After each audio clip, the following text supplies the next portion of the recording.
menjadi alasan untuk terus bertahan dengan orang yang dia cintai. Namun orang yang dia cintai mengkhianatinya.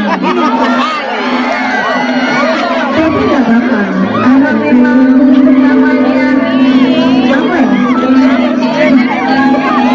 Namanya udah cinta ya. Kalau disakiti itu juga tetap ya. Iya gak sih? Apa salah?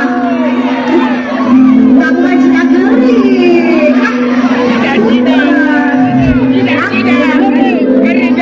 Kira-kira apa coba lagu cinta lagu Bugis yang menceritakan tentang seorang yang sudah bertahan tapi dikhianati.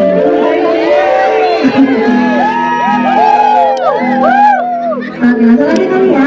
Musik ya. Musik.